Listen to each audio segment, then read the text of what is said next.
Hey, it's Mari. Long time no see. Back from the grave. You know how it is. So, this video was supposed to be released a while ago now. I played the game, wrote the script, recorded my VO, and inevitably dragged my feet with the editing process. I was really feeling down on myself because I had no trouble parking my butt in the editing chair for Dog Island, and yet I dreaded working on the video for this game. Which is really tough because I genuinely like this game, and I want to express my passion for it in a video format that I can be proud of. So I looked back to see what I could fix or work on to iron out my creative process, and I realized something. I hated my script.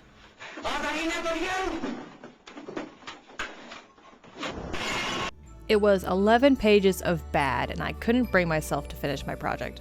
But in all honesty, I was writing it when I was quarantined with COVID, so looking back, it just reads like the ramblings of a sick person dissecting a frog. It's like, yeah, I get how it moves and how it sounds, and I understand it on a deeper level now, but like, do I really have to take it home? So yeah, this is the second time working on the script, but I feel a lot more comfortable with this project, and I hope it's something that you all can find enjoyment in too. So let's get into it.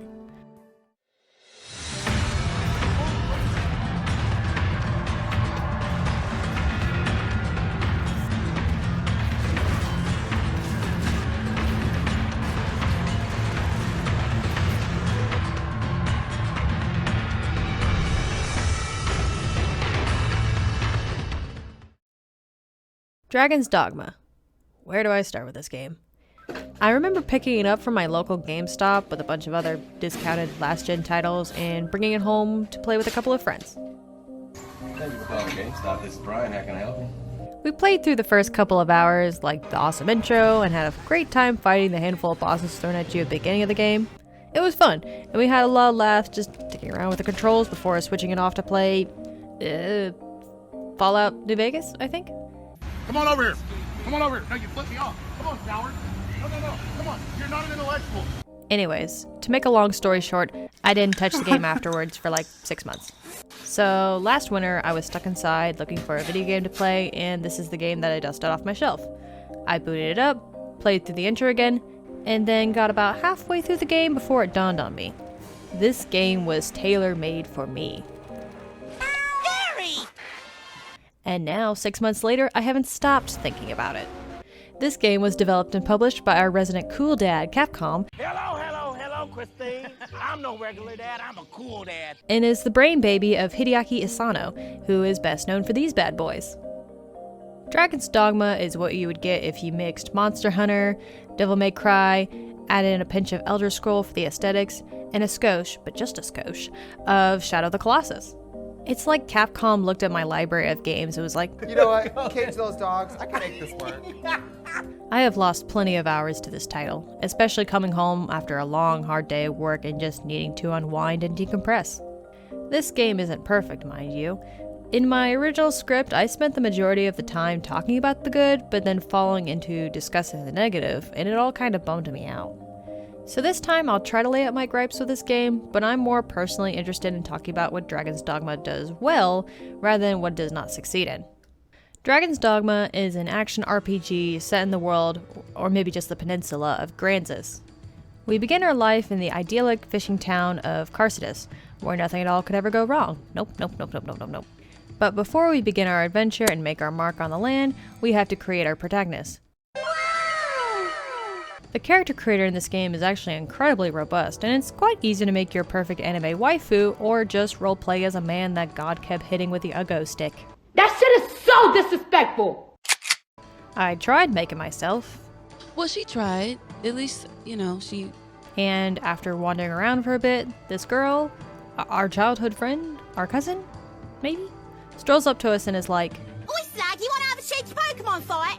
But not before a dragon pops his head in and is like, "Oi, do you mind if I borrow her for a minute? We just need to get the ball rolling on this Chosen One story." "Oh, yeah, no problem, mate. How long do you think it will take?" I don't know, somewhere around 5-10 minutes." "Oh, yeah, awesome. That shouldn't affect our plans. We should be able to fit that into the schedule." I mean, we did have water rafting later, but I think we can fit that in somewhere. With the overconfidence of a badger on meth and the death wish the size of Nebraska, we take up arms to fend off the dragon attacking the village. Of course, we get yeeted into next Tuesday, but that was enough for us to impress the dragon by banging up his manicure. Hey, yo. Look like I'm going for a swim. He, of course, thanks us by nicking our still beating heart from our chest.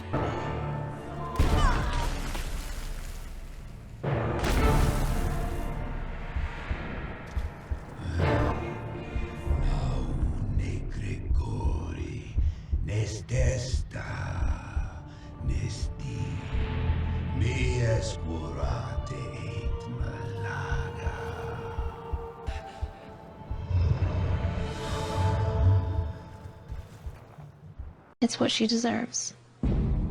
Miraculously, we remain alive with a gnarly-looking scar on our chest, marking us as the Arisen, a being chosen by the dragon to challenge him in mortal combat to regain our heart and stop the apocalypse. The setup for this game is pretty simple, but it's enough to get you invested into the world without overcomplicating things. Not yet, anyways. But we can't go after the dragon now. You're just baby. Huh? Soft and squishy, with no knowledge on what end of the sword to poke at the baddies with. Watch out, watch out, watch out, watch out! Oh my god! KO in midair! Thankfully, you're not alone. After becoming a Heartless, you gain the ability to use pawns. Pawns are a humanoid-like race that accompany the Arisen in defeating the dragon and act as party members on your team. You get to create your main pawn the same way you created yourself. I, of course, made Kanye West. I'm just extremely happy. Can you tell by my face? While the other two members are created by other players. Hideaki Asano actually had an idea for this concept back in the early 2000s, but the technology just wasn't there to support it at the time. The pawn system was, and still is, extremely innovative even to this day. The pawns that you and all other players create are uploaded to this in-game server, each of these pawns having classes and abilities set by the creators so you can customize your party using other players' pawns and can really enhance the dynamic of combat. What's super cool is that while you're playing the game, eating, sleeping, doing your taxes, your pawns can be invited on an adventure with another player. When your pawns come back, they say they went on an awesome quest and will come back with experience and bestiary knowledge. This can be quite helpful. You can be fighting a creature that you don't know how to tackle, but if your pawn has faced it in another game, they can shout out knowledge that you wouldn't otherwise know. This is probably the only game that I have actively listened to my teammates and what they have to say in their advice, which is super cool. The downside, of course, is that these guys are some of the chattiest motherfuckers that you'll have the displeasure of traveling with. I'm bandits, Serena. We need but take this road north to find Grand Sword. It's like, shut the fuck up, I will fucking laser you with alien fucking eyes and explode your fucking head. Pro tip, bring a podcast. They can also bring home items given to them by other players, but this always felt like I was somehow pimping my pawn off.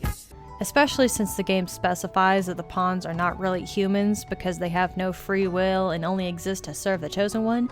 So what makes Dogma so special? To me, it's combat and exploration. Instead of your normal class systems like in most RPGs, we have vocations. Vocations act like different fighting styles. There are 9 in total, and all of them fall under the umbrella of either the fighter, strider, and mage archetypes. Lightning bolt! Lightning bolt! Some of them even blending together to make hybrid vocations. Nice. All vocations are equally viable options to play throughout your entire gaming experience, but some definitely play better than others. Oh, you almost had it. Even though I almost always play a fighter in other RPGs, I could never really get into the fighter or warrior vocations. I found myself gravitating more to the strider classes, thanks to its vocation abilities that allow you to parkour all over the place, and having more mobility to run fast, climb on monsters, and do some whack anime bullshit. I did dip my toe into the mage class, playing the majority of the game as a magic archer, because I can't stop social distancing. But like, look at some of this bullshit.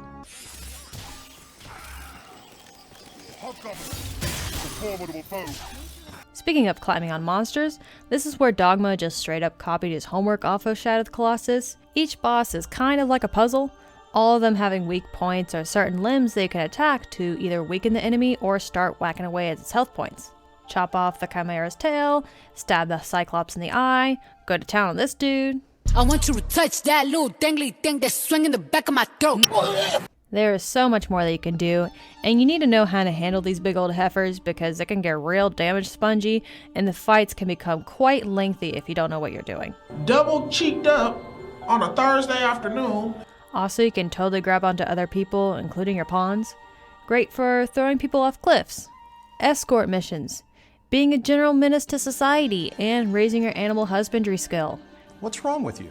What makes this game really work is the exploration that flows in tandem with the action combat. Even though the map looks huge, the world size is actually quite digestible. Sometimes I would just like to run in a general direction, explore the area, and see what it takes me and what cool monsters I can find. Just be prepared before you leave on your grand odyssey because nighttime is actually quite challenging. I ran into a Cyclops, a Chimera, and a Drake. Just trying to get to my destination, I fully ran away from the ladder because I was way underleveled.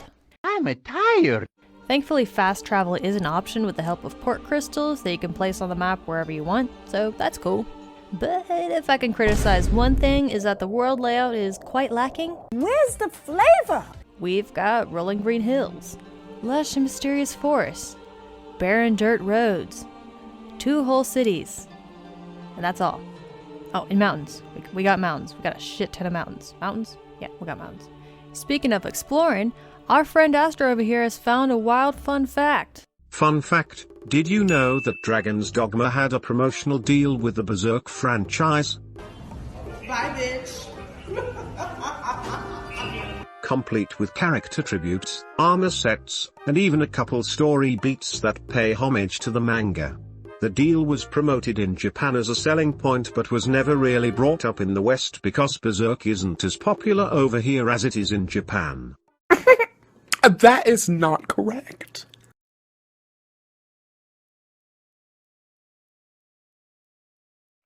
Alright, so exploring and whacking dudes is fun and all, but how about that atmosphere? What can I see? What does the world sound like? What is The Rock cooking? Shut up, bitch! In my old script, I said that the designers were heavily inspired by our Western fantasy. You know, our Elder Scrolls, our Lord of the Rings, Game of Thrones. But like, I don't need to tell you that, because like, you have eyes. Boy! I will give credit where credit is due, however. The monster designs in this game look as close to what these creatures would look like if they ran into your living room like the Kool-Aid Man. Oh yeah! I especially dig some of the late game monsters that you'll fight. Like, look at this dude, what a character. As to what the world sounds like, I can confidently say that Dragon's Dogma has probably one of my favorite soundtracks of all time. Like, nothing that I'm going to bump in my car on my way to work, but I found myself getting ready for bed and listening to some select tracks. The main composer, Tadayoshi Makino, had previously worked on a couple Monster Hunter titles, and that just makes all the sense in the world to me. When creating his plan for the music, he wanted the game to have a softer sound, not so in-your-face assertive, but something more orchestral and ancient sounding, allowing it to blend into the natural world of Granzis.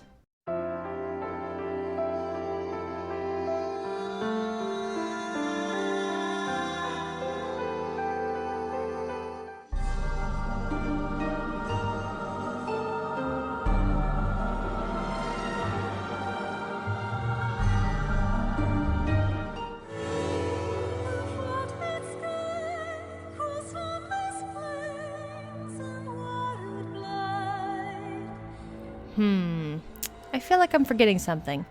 Something really important that may or may not affect the enjoyment of people trying to dip their toes into Dragon's Dogma.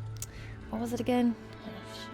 Oh yeah, the story. This is probably the biggest nit I need to pick, because for me personally, the story is the greatest factor in what drives me to play video games in the first place.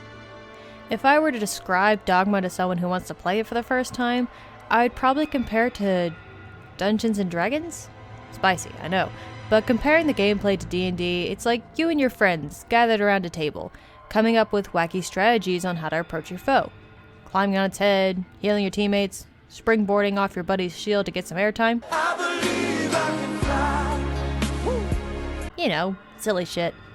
Whereas the story is like your DM is a 12-year-old boy named Dylan who came up with the beginning and end, and has no idea what to do in between then and there, stringing together plot lines that go nowhere and have no consequences or doesn't contribute to your end goal. So yeah. Screw you, Dylan. Arriving in the capital of Grand Soren, you're greeted by Duke Edmund, a former Arisen himself. After he and his court laugh at your dumb-looking hat, you are tasked with defending the town from monsters, leading raids and expeditions, while also hunting down cultists that worship the dragon's return. But, like, what does any of this have to do with slaying the dragon? Literally, the dragon himself falls out of the sky, wiping out his own cultists, and is like, wow, those guys were annoying, am I right? Also, I invited you to come fight me like 6 weeks ago. If you can just RSVP me, that'd be fab. Thanks, babe! Where's this bitch? On top of that, the quests feel like they have no weight to them, or maybe they just feel like they exist independently of each other. There is one instance that immediately springs to mind, and I need to talk about this. After leaving the castle after being introduced to Edmund, you find the Duke's new wife, Eleanor, in her garden. She points and laughs at your stupid hat, but all around seems pleasant enough. Later on, her servant delivers a message from the princess beckoning me to meet her in her chambers at night. Girl down, you already know. Okay, looking back on that sentence seems sus as hell, but this would only be me meeting her for the second time, so I didn't think much of it at the time.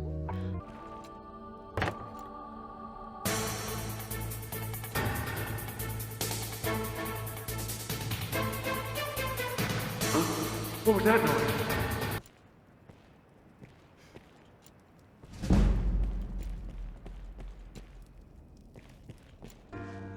You must think me a shameless harlot. What the fuck? Is this allowed? Off to a nice siren after a long day's ruling, sire? No. You have to leave. My boyfriend's here. You have to leave. Go hide. Go hide. My lord! What are Eleanor! Eleanor! Oh, my love. Okay, we'll get some tacos Not soon. my name. Forgive me! I was wrong! I get back Eleanor! I'm sorry! Being the good person that I am, I step in to save Eleanor, arousing Edmund from his trance. I woke up this morning feeling like a chicken nugget. This wicked fool mistook her trifling kindness that I once paid for something more. She stole into my room. I was terrified.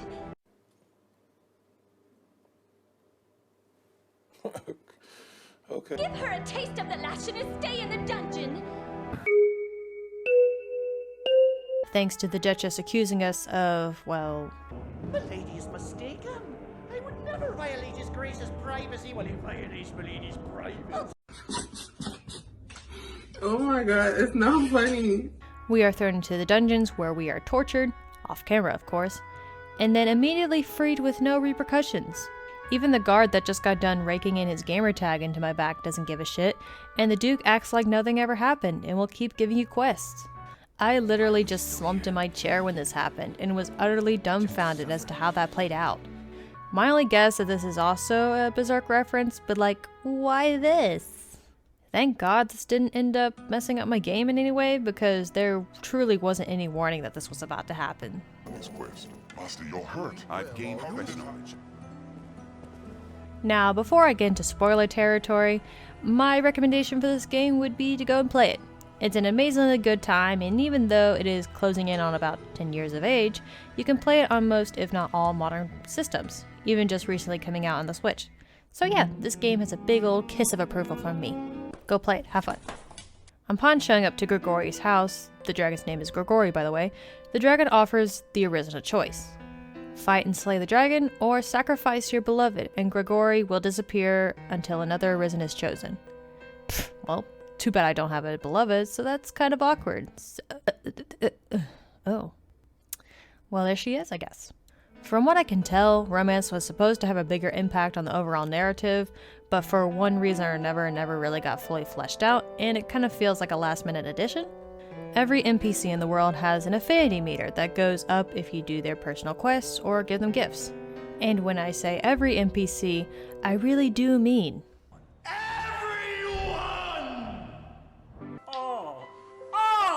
Stop that foot shit right now! if you know how to manipulate the game, or worse, if you did it by accident, Indie random Joe Schmo can become your beloved depending on if the game thinks that you have a high enough relationship with that person. And this can be quite traumatizing. A child. No.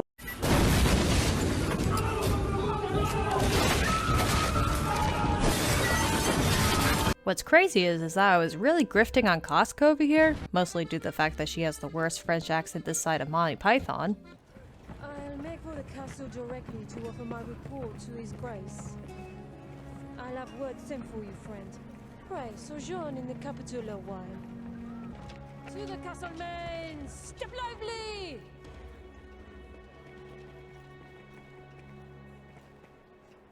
But instead, the game decided that I like this person. So on top of feeling last minute, it also feels like your choices never really matter in the long run, and that's incredibly disappointing. But who cares? I'm here for a fight and I'm down to clown. So let's rumble. Thankfully, the fight with Grigori himself is a wonderfully cinematic experience, with all the dynamic camera angles and intense orchestral music, making you feel like you're running away while the fort is collapsing around you. It's an intense struggle that feels earned, especially from looking back from where you started. After slaying the dragon and regaining our heart, we witnessed the sky turn a sickly green and one of the lower districts collapse back in Grand Soren, opening a giant hole and unleashing hordes of monsters into the town. We see the previous Arisen granted back their hearts and subsequently lose their immortality, heavily implying that they both took the dragon's bargain, never defeating the dragon in their own time. Does that scene back there make more sense now? Okay, so Grantis looks a little bit under the weather, but that's not something a big old band-aid and a kiss on the cheek can't fix. Let's get rolling.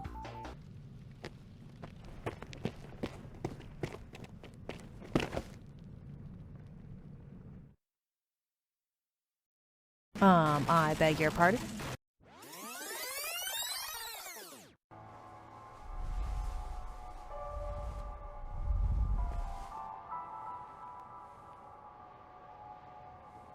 Oh, okay, never mind. That was a fake credit scene.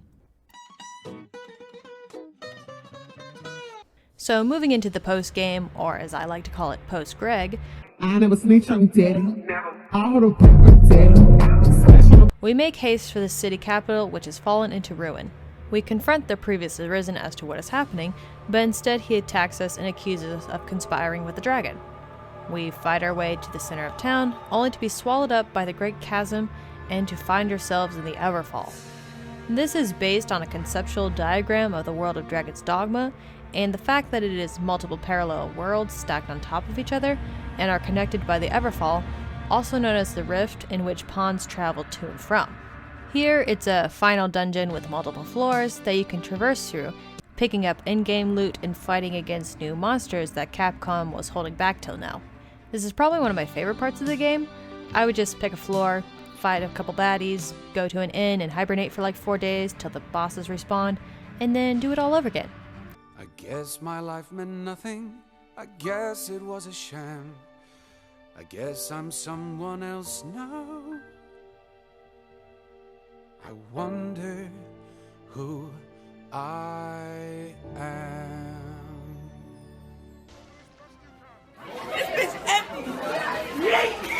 After completing the Everfall, or just whenever you decide to leave, we ascend to the Great Hereafter and are greeted by the Seneschal. This is where the narrative gets a bit tricky. Like you, the Seneschal was an Arisen who did not take the dragon's bargain and has ascended to a godlike status, and now it is your turn to prove yourself worthy enough to take his place. Upon his defeat, he offers himself up to be killed and released from his position so that he may rest in peace. Afterwards, you get to control your character and explore the world as a Seneschal, but you're invisible and can't really interact or talk to anyone. But you can still throw people, so that's good to know. The game of the year goes to... It's like roaming the world like a ghost. You may be all-powerful, but in reality, you're trapped in a position that you can't get out of. It's storytelling like this that doesn't give you all the answers, but instead lets your mind wander to answer them for yourself. How long was this man waiting for an Arisen worthy enough to take his place? What is the purpose of the Seneschal? In this world, there's a major religion called the Faith that worships a figure they call the Maker. Is this god real? Is he dead? Is this just the world's way of a temporary solution? You ain't got the answers, man! You ain't got the answers! I don't know the answers to any of these questions, and that's really unsettling to me. But in turn, that also makes me all the more invested in the world. I will say, it took me way too long to realize that I still had the sword left over from the throne room, so I just kinda Kingdom Hearts myself.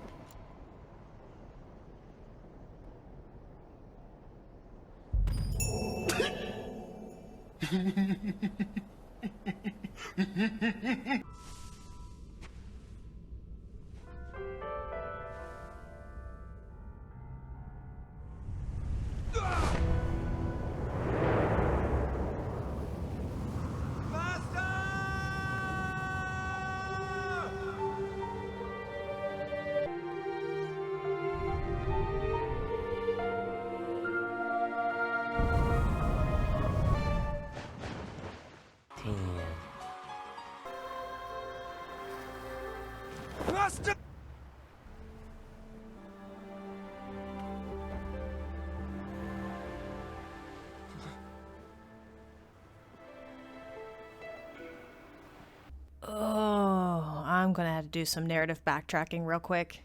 Okay, so in the beginning of the game, it is established that a pawn is a being with no emotions, drive, or willpower of their own. Their only goal is to serve the Arisen. And Arisen, on the other hand, is a character with the most willpower and drive, bravely fending off a dragon even with the odds way outstacked not being in their favor. So in a weird way, they are the ultimate antithesis towards each other. Well, halfway through the game, an idea is introduced that the pawns have the ability to evolve and even learn from the Arisen. If the main character lives long enough and goes on adventures with their pawn, that pawn will begin adopting traits from their Arisen. Likes, dislikes, personality quirks, and will even begin adopting their master's appearance. This process is called the bestowal of spirit. This transformation is completed when an Arisen dies, and if all requirements are met, the pawn will be granted a portion or maybe even all of the Arisen's soul, making the pawn human and granting it willpower while also granting it mortality. In the end, your pawn meets up with your beloved and the two set off into the sunset, bringing our adventure to a close. Kanye looks back in a gesture of respect, completing the bestowal of spirit, and the two live happily ever after. Or at least till Kanye opens his mouth. Everybody says, who does he think he is? I just told you who I thought I was. A god. I just told you. And yeah, that was Dragon's Dogma, an underrated classic in most people's eyes with awesome combat, strong visual concepts, and a story, while not always narratively coherent, has a lot of interesting ideas and themes that I would love to see expanded upon in a future project. Speaking of future projects, it has not been officially announced by Capcom, but there have been rumors flying around of a sequel in the making, and I cannot wait to see what they'll do next. Yes, this game is not perfect, far from it, but again, I urge you guys to give it a try. You can find it on Xbox, PlayStation, Switch, PC, your toaster, maybe. If you do give it a try, let me know your experience in the comments below. I would love this channel to become a place where I can bring attention to and share my feelings about these awesome titles, and hopefully you guys will like them as well. If you like what you see here, please subscribe and share my content with your mates. Also, leaving a like and a comment will let me know if I'm going in the right direction and will help my channel grow. I hope you guys have a great rest of your week, and again, thank you so much for watching. Kisses! Bye, precious.